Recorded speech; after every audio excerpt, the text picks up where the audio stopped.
Hey guys, Brandon Woolham with CCM Magazine today, hanging out with our buddy Crowder. How you doing, man? Man, I'm doing fantastic. You're looking great, bro. Thank you. You're put So, together. I like yeah, it. first album in a few years now that isn't related to milk. we got we got stuck in the dairy produce section for a second. Yeah, it was great though. Good times were had there. Yeah, Exile going to be out next week, May 31st. Where does this title come from? Since we don't have milk involved in this one. Well, okay. So I work in threes. Because I signed my album contracts in threes. So I figure if I'm signing my name to something, I ought to know what I'm doing. So in this cycle, we have Promise, Exile, Return. That was kind of my outline. So I kind of make a rough outline of what I'm trying to say overall. Just helps me in my mind the way it works. And so on that Promise side of things, we got that Milk and Honey sitting out there. And then we sidebarred into the seasonal milk and cookies.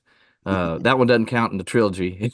it, but this is our Empire Strikes Back phase. That's where we are now. So, did you record all three albums together already, or are you recording No, them as you no, go? man, that's a fantastic question. Nobody's asked it that way. So Milk and Honey came all in one piece, and so I started working on this Exile record, and I knew so I wanted the Exile to have a lot of earthy, more horizontally focused. Not a lot of let's get together and sing in church situations. It was more of a just had a little more grit and horizontal feel to it. Was it mean to be here alive as a human in relationship to the divine while stuck here on planet Earth, which is where we're all in that exile boat, given that our communion was jettisoned early on in our story in the garden when we got booted. And so the rest of the story is, well, how do we get back into communion? But in this moment in time in our space that we share together, we're in this in between deal. We're wanderers in a strange land. So that's where we're at. I was trying to go, and so I'd be writing a song, and I'd be like, "This is perfect. This is exactly what I want to say."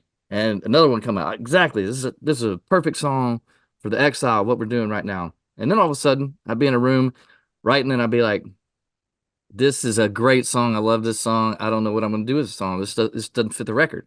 And I've typically, I mean, I've been doing this for a while. I really have never run into that deal. I don't have a lot of songs. I'm not like John Foreman and have like 80 songs that didn't make the cut. It's like I pretty much you've heard my production is out there. Um, so I was so confused. I'm like, this is a great song, but it's not for this. And then we could go on again. Okay, great song for the Exile. Perfect song. Perfect song. Then, another song. I love this song, but it doesn't fit. It took me way too long to figure out. Both of the records are coming at the same. The Exile and the Return were coming at the same time because I wanted the Return to be strictly vertical, only songs that we would sing corporately. And so it was confusing when one of these would pop out. I'm like, well, I don't know where this goes. I'm so dim. It took me forever. And I was like, ha, there you go. Two records at once. Who knew? So the faucet just turned on, and what comes out comes out. That's kind of how I go about it. And we the Exile and the Return's coming. It's great. So I'm pumped. Love it. You, Been you a good speak of season. you speak of John Foreman there. You guys actually going to be battling it out together for streams next week because he has an album coming out the exact same day. I'll be streaming his as well. So I'm a fan. There's room for all of us. I Yeah, ain't yeah. don't panic. We'll be okay. You've got a nice head start on him. Your lead single, Grave Robber, number one, your fifth number one. How is it to get that pressure off out the gate, get the number one out of the way? Well, as I said, I've been doing this a long time. So, five out of as many years as I've been at it, that's I don't remember who I was talking to the other day, but it was like, it's Jeremy Camp because Jeremy's rolling out his stuff and it's Yeah. like 32 number one singles. I'm like, I don't know if we lead with the number five. I don't know if that sounds so impressive, but no, I'm super happy because the Grave Robber song, I'll typically start a record trying to put together a song that captures all the sonics, like gives the personality of the record. Here's what this record's going to feel like and sound like, and I'll try to put it all in one song that's kind of our anchor track. Here's all the colors we're using on this album, and usually it's the most difficult production to wrangle together and get it sounding and feeling right. And then so here's our rails that we can stick these things, stick the rest of it on. And Grave Robber was that song. And it was the first one we were tackling, but it came really quickly. And so it makes me nervous. It was like it sort of all fell out real quick. But then when radio picked it to go out first, I stay out of that stuff. I leave that to the professionals to pick the singles and whatnot. This and so they say we're going with Grave Robber. I was I was super ecstatic because it's like, as I said, it would give a really great insight into the personality of this album. But then when it took off at radio, I'm like, okay, hold up, because this song's a little aggressive. I think rock and roll might be back. Rock and roll's back. So I was thrilled about the whole thing. And then it's peaking at the time that we're getting to talk about the rest of the album. It's pretty perfect as far as things are going thus far for the Exile. I couldn't be more thrilled about how it's rolling. Yeah, you talk about being at it for a while, and that kind of transitions into you're one of these guys who's keeping the CD makers in business still. You haven't got away from the physical albums. Still gonna be able to get this one on physical form. It looks like you're signing a bunch of liner notes these past few days. Absolutely, man. I'm giving that Sharpie some work. You know what I'm saying? That permanent marker's getting some ink flowing on that deal. I ran through a few of them too, man. I thought the Sharpie was eternal, but no, you can go through the ink. I found that out. Yeah, but and the vinyl's coming too. The vinyl's looks amazing. It's like we got it pressed in orange, this bright Pantone orange. You're kind of rocking some of that orange right now. I got about every cool. color on today. Yeah, look at that. I got some in the background too. We got that orange popping on that vinyl. So yeah, we're still like stuff you can hold in your hands. Even though I don't know where I'd put a CD right now. I don't think I have anything in my house or car that would be able to play such a thing. But we're still rolling them out the door. But you got about 10,000 signed CDs sitting around there ready to go out next week. Yeah, we'll be going through those for the next few years. Yep. So on this one, we know about the Toby collaboration, but there's another collaboration there. When you look at the track listing, you got Buddy Miller on the cover there of All My Tears. How'd that collaboration come about? Man, I couldn't be happier about that deal. He's like a man. He's a legend, and if you're not familiar with him, incredible guitar player, well, multi-instrumentalist, but guitar player, producer, just insane. In Emmylou Harris band for a while, and I had Emmylou. I got to sing with Emmylou on a previous track back in the day. I think it was on Neon Steeple, so reaching backwards. But been a big fan of Buddy for a long time. Julie Miller was a fan of hers when I was growing up. She was doing CCM stuff, and then went on to Americana. Again, just legend, running around with the Patty Griffin gang and Emmy and folk. And well, I got a friend of mine, Hank Bentley, played me this YouTube video of Buddy covering his wife Julie's song "All My Tears," and it was like one of those YouTube videos that's not meant for public broad commercial consumption. Somebody's phone up in the middle of a balcony somewhere in some little tiny club, and it's just Buddy on acoustic guitar singing this song, and man, it hit me, and immediately I was like, that is a song for the Exile if I've ever heard a song for the Exile. So it kind of is towards the back end of the record or album, and I tracked Buddy down through Ricky Skaggs.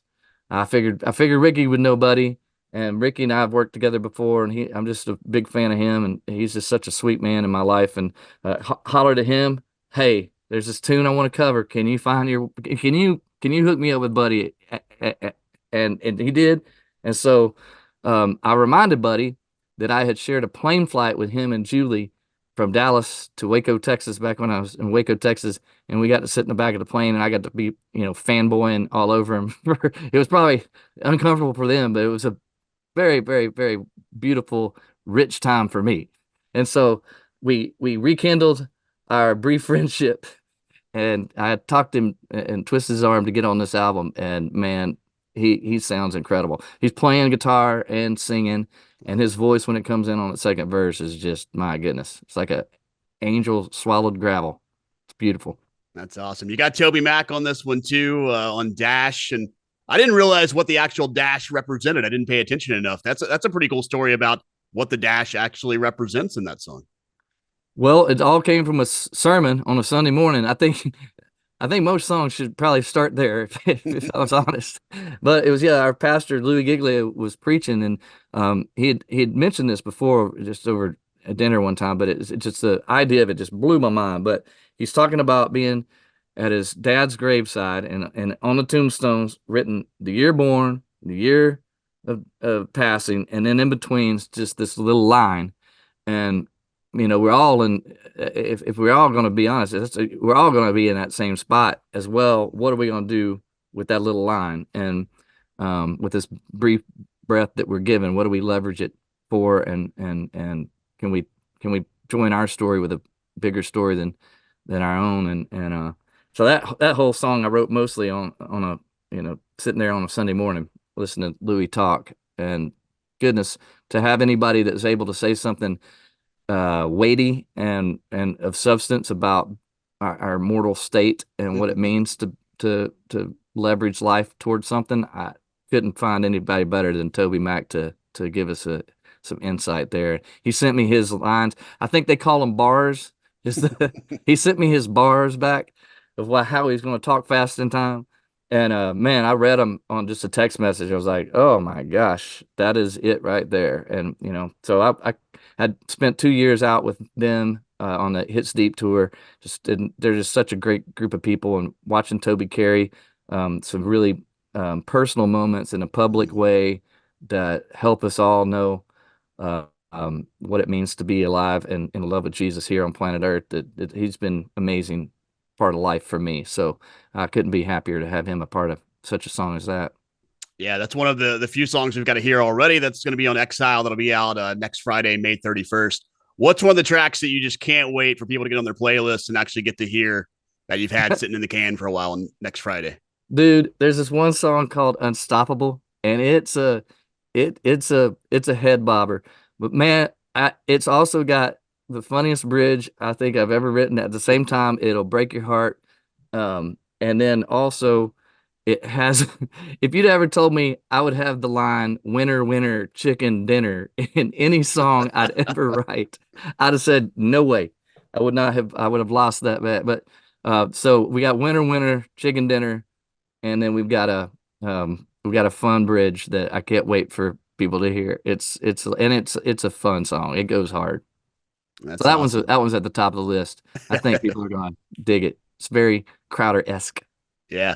Do we know how long we're going to have to wait to get the final album of this trilogy? Well, if I was Beyonce, I'd just roll them all out at the same time. Or Taylor Swift? You just don't tell us, and maybe that's a Totally. surprise next Friday. Yeah, Maybe there drop it is at another midnight album. sometime. Yeah. No, we're gonna see how to. In fact, I'm still working on the return just because we've got time, and the faucet's still on. That's the thing I love about what I'm doing is I'm a more inspirationally driven writer. It comes in seasons and spurts, and when the water's running, I just let it run. So we'll see. It may be a very lengthy album. We'll find out Yeah, we may because have to it's treat growing. you like a professional athlete and sign a 1 year album extension on this deal. Oh, I like the sound of that. All right, you could All be right. my Well, the agent. album You could be is my out agent. on May 31st, next Friday, Exile. And then you're going to be on the road pretty much all year once we get into July. So you got a little bit more of a break and then Yeah, lots of we chances don't. to see Crowder. Hey, pedal down. You know what I'm saying? Still hungry out here.